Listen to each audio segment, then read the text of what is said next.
الحمد لله رب العالمين والصلاة والسلام على سيد المرسلين وعلى آله وصحبه أجمعين أما بعد. محترم سامعین و ناظرین، آج کی اس مجلس میں ایک بہت ہی بہترین حدیث کا ذکر کروں گا، جس کے اندر اللہ تبارک و تعالی نے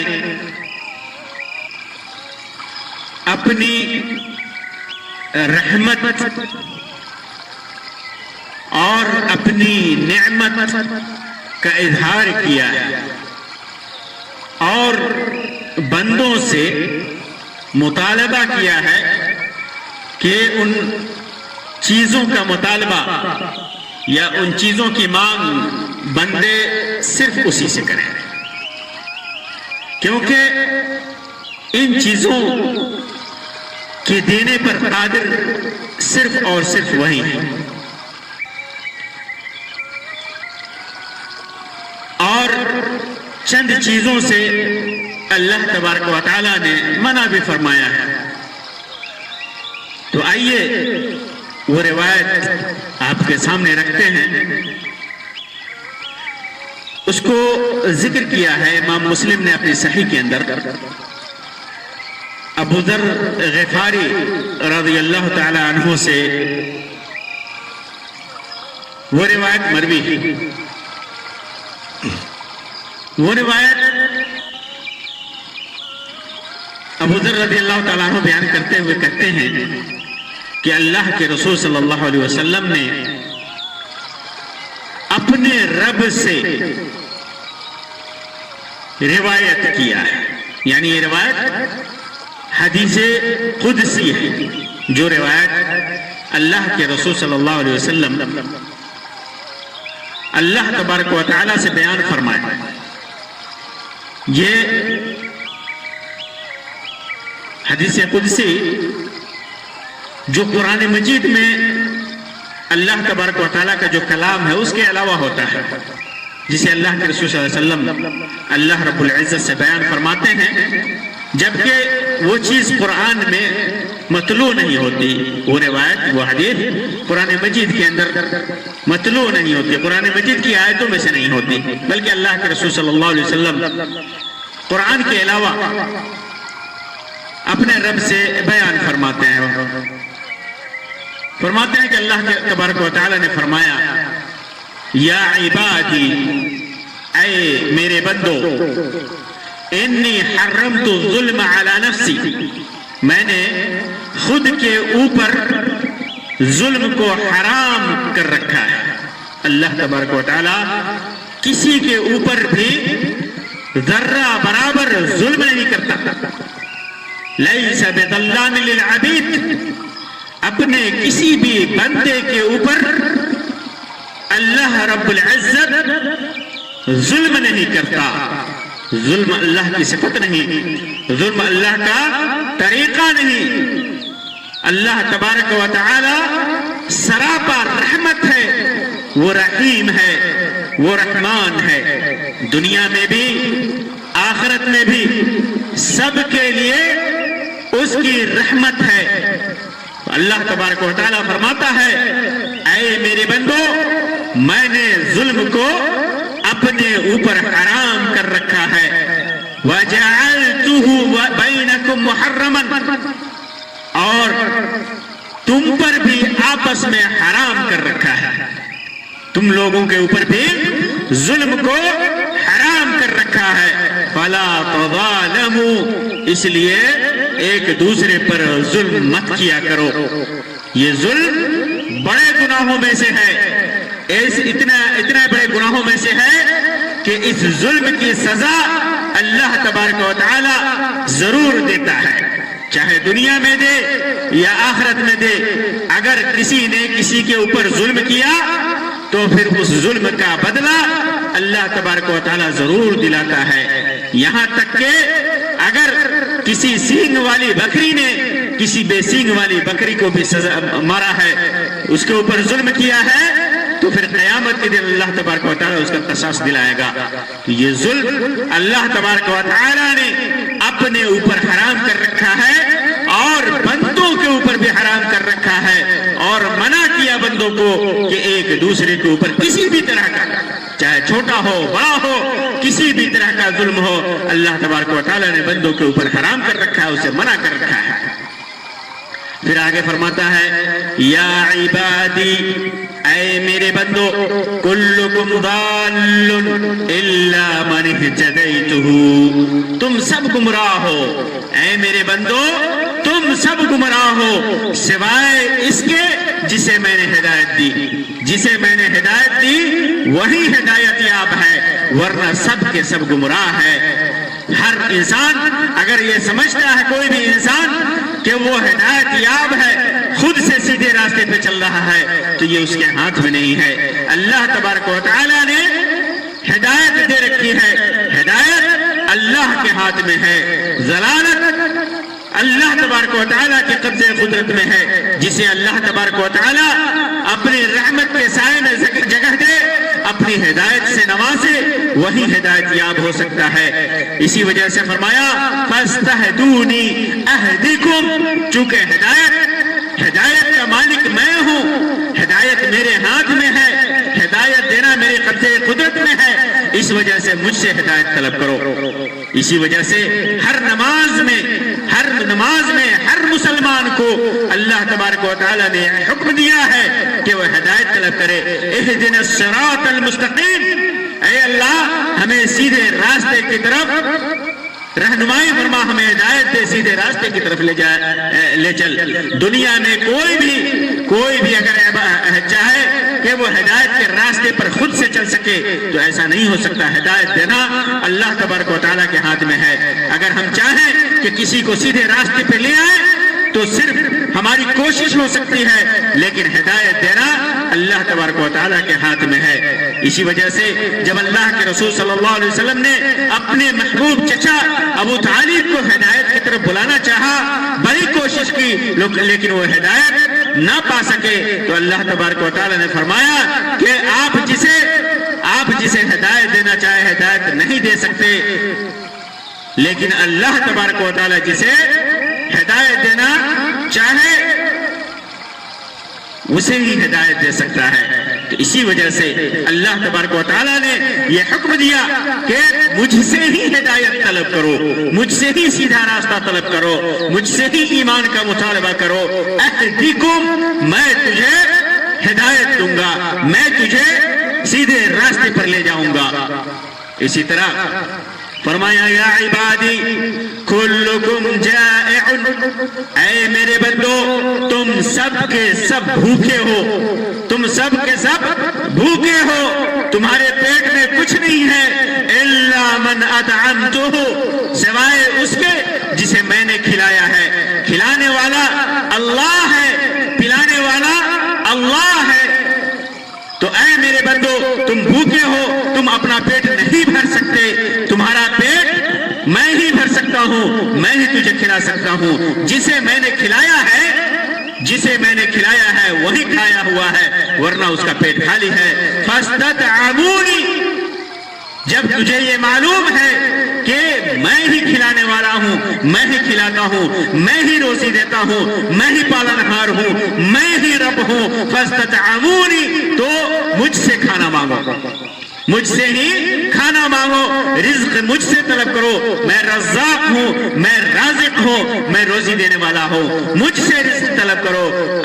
اطعمکم، میں تجھے کھلاؤں گا، مجھ سے مانگو میں کھلاؤں گا، میرے علاوہ کوئی رزق کا مالک نہیں، کوئی کھانے کے مالک نہیں۔ تم کسی اور سے مانگو، کسی فقیر سے مانگو، کسی پیر سے مانگو، کسی جن سے مانگو، کسی فرشتے سے مانگو، کسی نبی سے مانگو، کسی ولی سے مانگو، ان کے ہاتھ میں کچھ نہیں ہے، روزی میرے ہاتھ میں ہے، میں روزی دیتا ہوں، میں جس راستے سے چاہتا ہوں روزی دیتا ہوں، اس وجہ سے مجھ سے طلب کرو، میں تجھے کھلاؤں گا۔ پھر فرمایا یا عبادی کلکم عار الا من کسوتہ، اے میرے بندو، اے میرے بندو، تم سب ننگے ہو، الا من کسوتہ، مگر جس کو میں پہناؤں وہی پہن سکتا ہے۔ لباس کا مالک بھی میں ہوں، سب کے سب تم لوگ ننگے ہو، تمہارے پاس کچھ نہیں ہے، میں نے جس کو پہنایا ہے، میں نے جس کو کپڑا دیا ہے، اسی کے پاس کپڑا ہے، اسی کے پاس ستر پوشی کا سامان ہے۔ فاستکسونی، مجھ سے ہی کپڑا مانگو، کپڑا بھی مانگنا ہے، کھانا بھی مانگنا ہے تو مجھ سے مانگو، پانی بھی مانگنا ہے تو مجھ سے مانگو، کپڑا بھی مانگنا ہے تو مجھ سے طلب کرو۔ اکسکم، میں تجھ کو کپڑا پہناؤں گا، کھلانے والا بھی میں، پلانے والا بھی میں، پہنانے والا بھی میں، اس لیے مجھ سے ہی طلب کرو، کسی اور کی طرف رخ مت کرو، کسی اور کے پاس ہاتھ مت پھیلاؤ، مجھ سے مانگو، میں دوں گا۔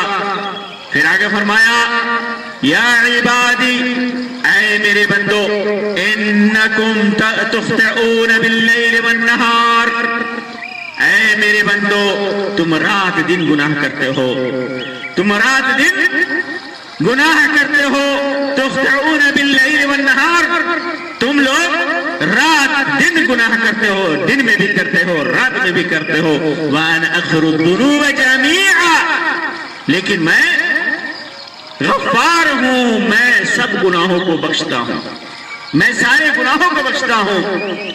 سرًا وعلانیًا، تم دن و رات گناہ کرتے ہو اور سارے گناہوں کو میں بخشتا جاتا ہوں۔ فاستغفرونی، گناہوں کو میرے علاوہ کوئی نہیں بخش سکتا، گناہوں کو نہیں معاف کر سکتا میرے علاوہ، مجھ سے مغفرت طلب کرو، مجھ سے بخشش مانگو، مجھ سے میرے سامنے توبہ کرو۔ اغفر لکم، میں تمہیں بخشوں گا، میں تمہارے گناہوں کو معاف کروں گا۔ تو گناہوں کو معاف کرنے والا بھی اللہ تبارک و تعالی ہے، اسی سے مغفرت طلب کرنا ہے۔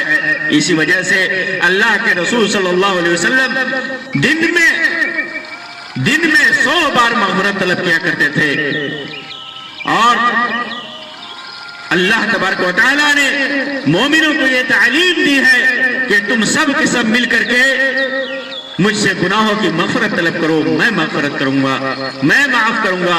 قیامت کے دن چاہے ہم نیکیوں کا بھنڈار لے کر کے آئیں، لیکن جب اللہ تبارک و تعالیٰ کی رحمت نہیں ہوگی، اس کی مغفرت نہیں ہوگی، ہم جنت میں نہیں جا سکتے، جہنم سے نہیں بچ سکتے۔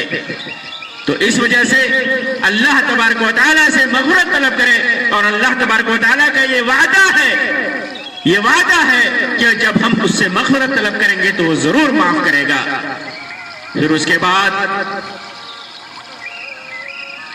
اللہ تبارک و تعالیٰ فرماتا ہے یا عبادی، اے میرے بندو، انکم لن تبلغوا ضری فتضرونی وَلَن تَبْلُغُوا نَفْعِي فَتَنْفَعُونِي، اے میرے بندو تم میرا نقصان نہیں کر سکتے، تمہارے ہاتھ میں کچھ نہیں ہے اور نہ مجھ کو فائدہ پہنچا سکتے ہو، مجھے نہ کوئی تم سے فائدہ ہے نہ نقصان ہے۔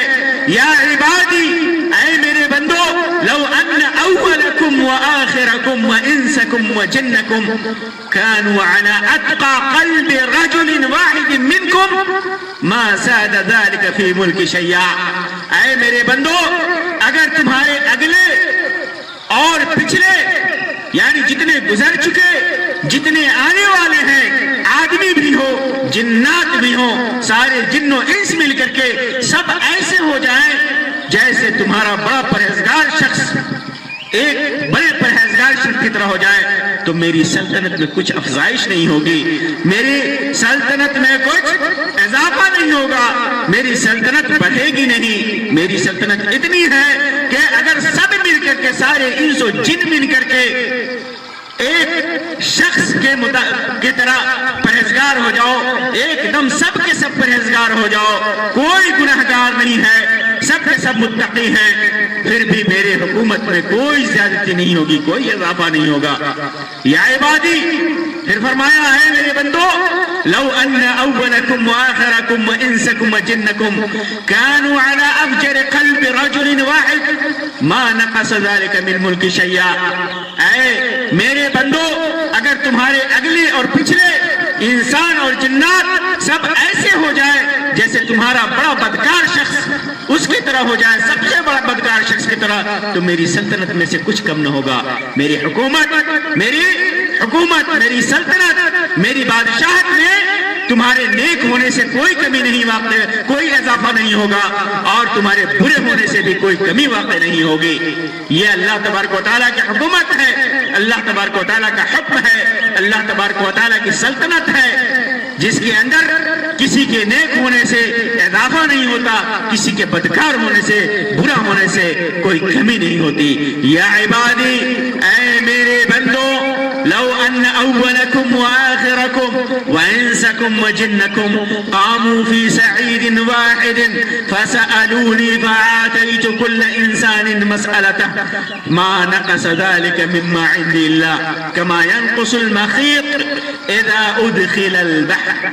عجیب بات، اللہ تبارک و تعالیٰ نے اپنی سلطنت کے سلسلے میں، اپنی حکومت کے سلسلے میں، اپنی حاکمیت کے سلسلے میں، اپنی ربوبیت کے سلسلے میں بیان فرمایا، اے میرے بندو، اگر تمہارے اگلے اور پچھلے انسان اور جنات سب ایک میدان میں کھڑے ہوں، جتنے گزر چکے، جتنے آنے والے ہیں قیامت تک، ابتدا سے لے کر کے انتہا تک، سارے کے سارے، چاہے وہ انسان ہو، جنات ہو، سب کھڑے ہو جائیں، پھر مجھ سے مانگنا شروع کریں، جو کچھ بھی اور مانگنا چاہتا ہے مانگے، اور میں ہر ایک کو جو مانگے اسے دوں، تب بھی میرے پاس جو کچھ ہے وہ کم نہ ہوگا، کچھ بھی کم نہیں ہوگا۔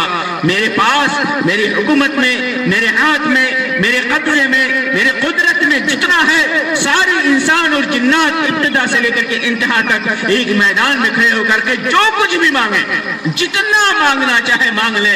اللہ تعالیٰ کہتا ہے کہ اگر میں سب کو ان کے مانگنے کے مطابق دوں تو بھی میرے پاس جتنا ہے اس میں سے کچھ کم نہ ہوگا۔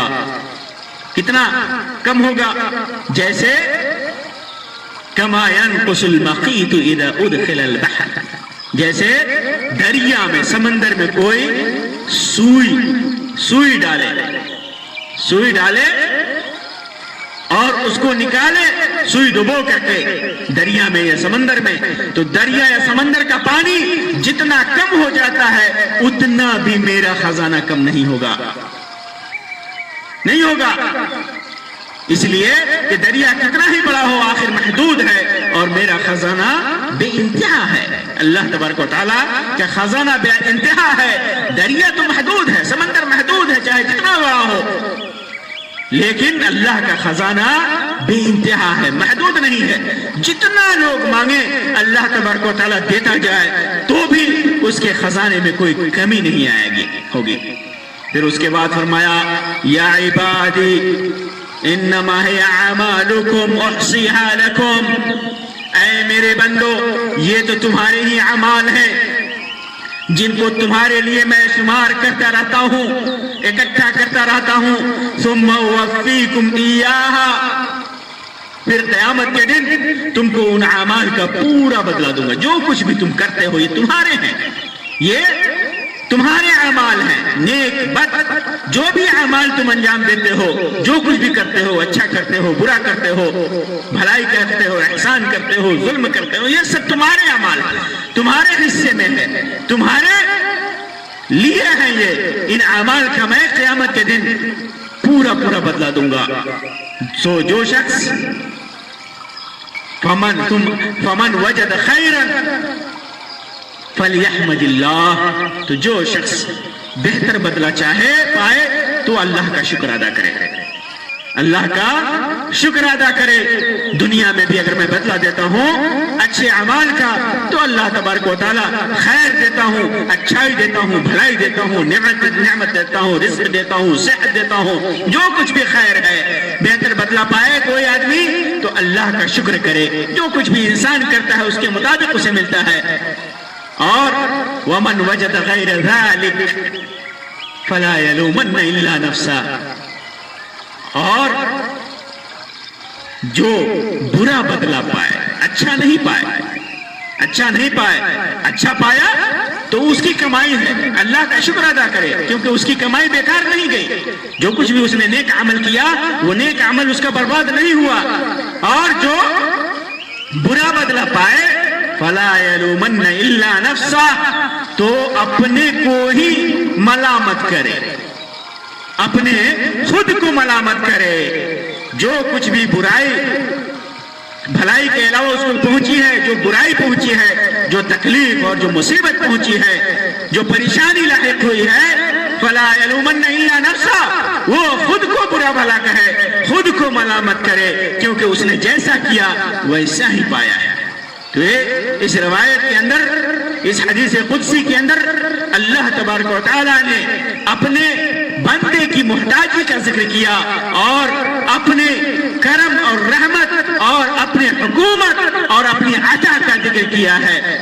یہ روایت اتنی عظیم ہے کہ اس پر انسان غور کرے تو پھر ہر قسم کے برے اعمال سے, شرک سے, خرافات سے, بدعات سے, ظلم و تعدی سے, عصیان سے, کسی بھی طرح کی برائی سے انسان قریب نہیں جائے گا, ہر برائی سے بچے گا اور اللہ تبارک و تعالیٰ کے علاوہ کسی کے سامنے ہاتھ نہیں پھیلائے گا.